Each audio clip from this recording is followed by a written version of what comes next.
สบายดีพี่น้องสบายดีต้นสวยๆเนาะวันนี้ก็จ้างมันมาอัดเครื่องมันอยู่ใกล้เฮือนเฮาเด้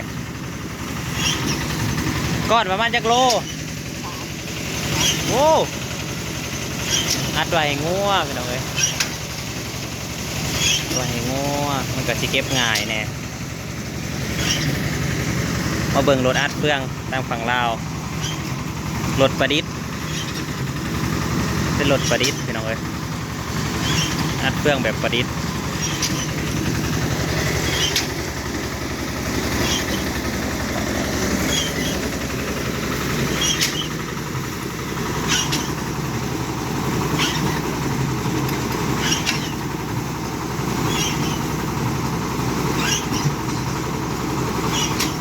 ระบบทำงานนั้นแบบใดอะ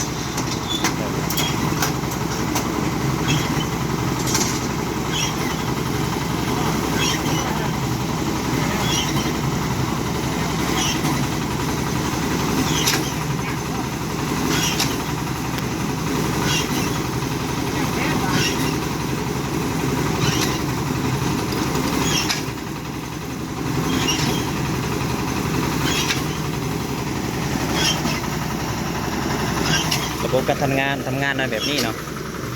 รถอัดเครื่องไปลองไปรถประดิษฐ์เป็นซื้อเกิดคันละ3-4 หมื่น5 หมื่นก็ได้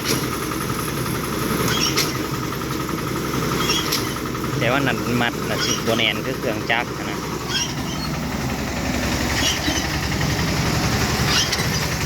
เบิดมือคือได้จักร้อย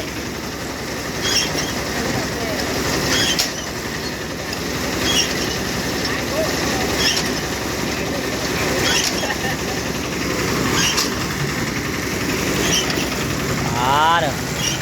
ไปแลนว่าวเด้ไปแลนว่าวใหญ่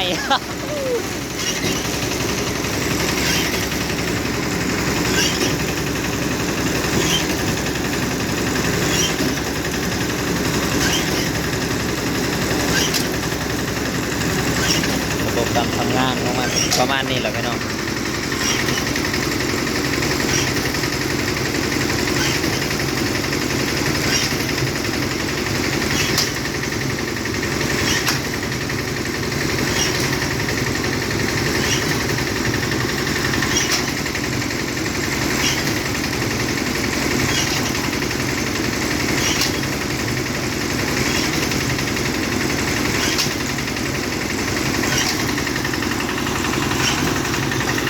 ทำงานด้วยสู่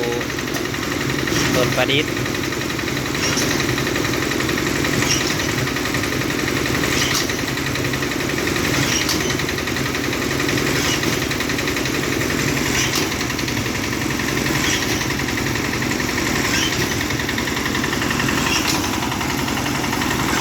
ไว้โพดกับบ่ได้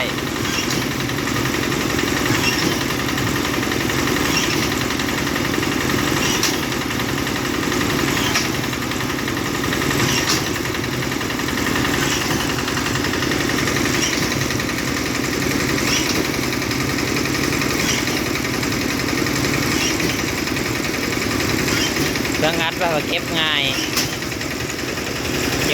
แน่พี่น้อง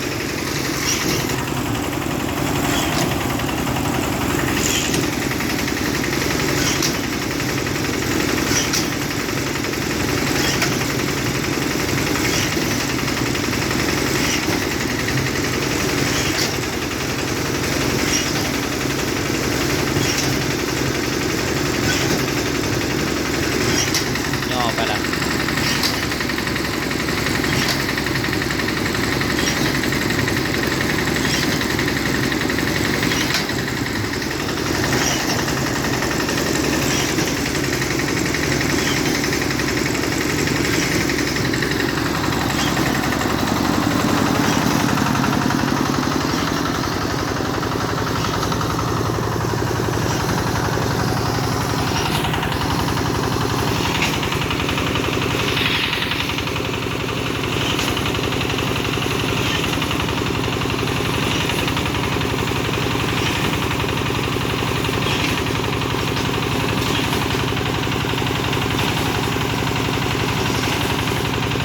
มันก็ขึ้นอยู่กับ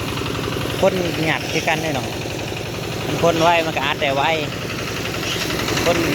ซ่ามันก็อัดได้ซ่า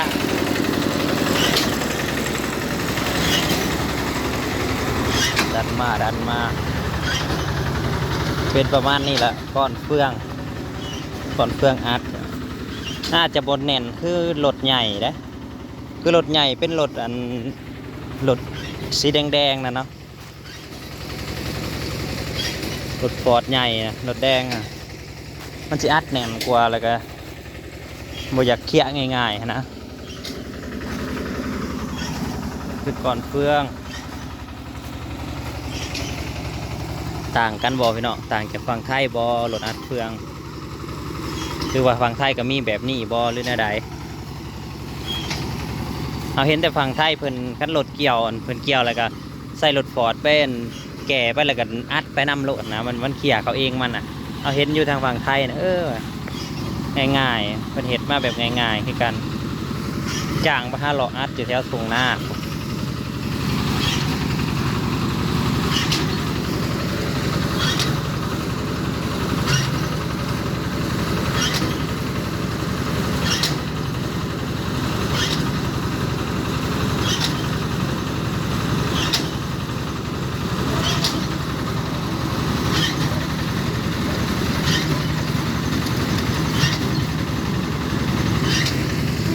ว่าล่ะ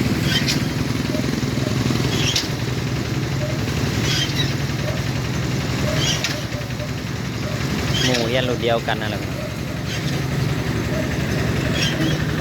เพื่อนเขาเจ้ามีโรงสีแล้วมีแนวอัดเฟืองมีหลายอย่างนะอะไรที่มันเป็นเงินเขาเฮ็ดเบิด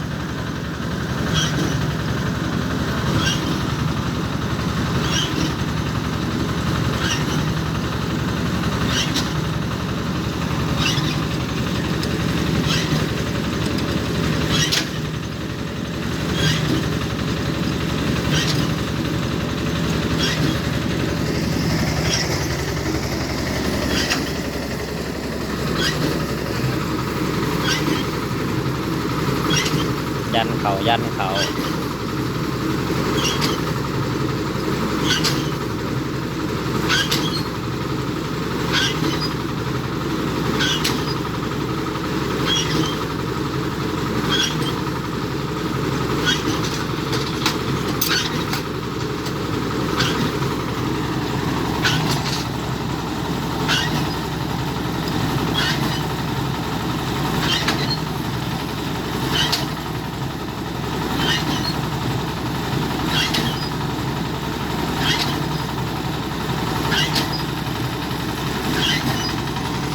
ก้อนบ่ยาวพี่น้องมันก้อนสันสัน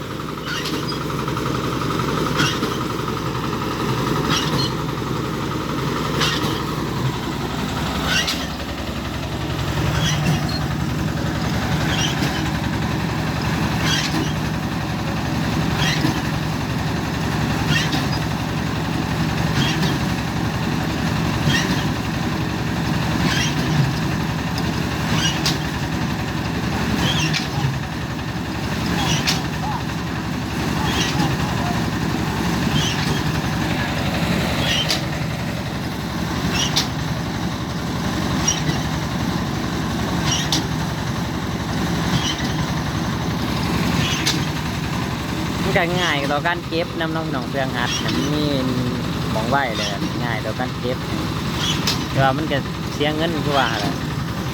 แต่ว่าง่ายต่อการเก็บแน่เก็บเนี่ยจะสะดวกสบายย่อไปย่อมา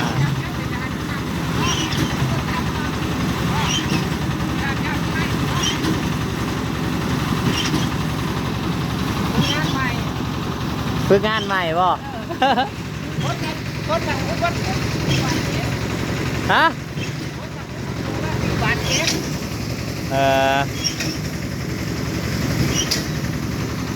เฮ้ยเอาพอมาแทนบ่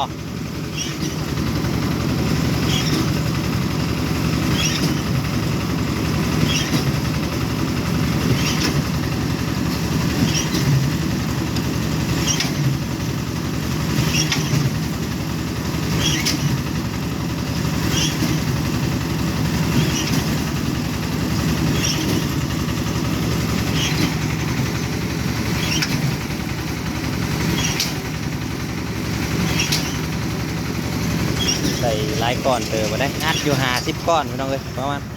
1,000นะ3 6 9 12ก้อน50ก้อนก็ถือว่าเกือบเบิด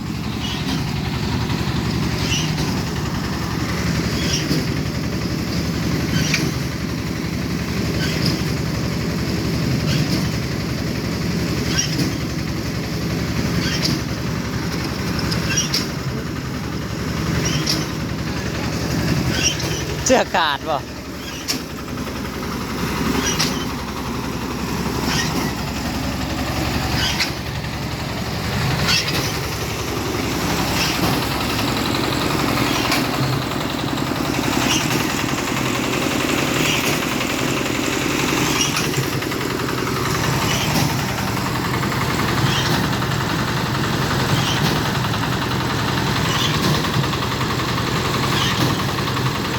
รถอัดเฟืองประดิษฐ์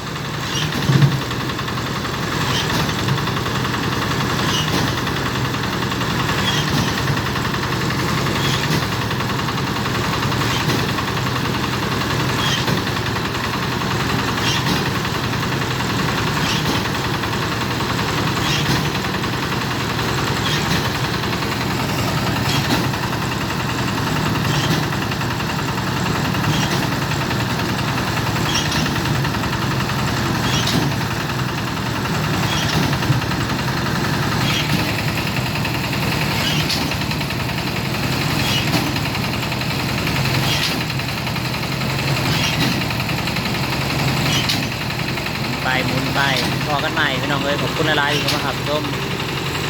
ขอบคุณเบิร์ดทุกคนเนาะพอกันใหม่คลิปหน้า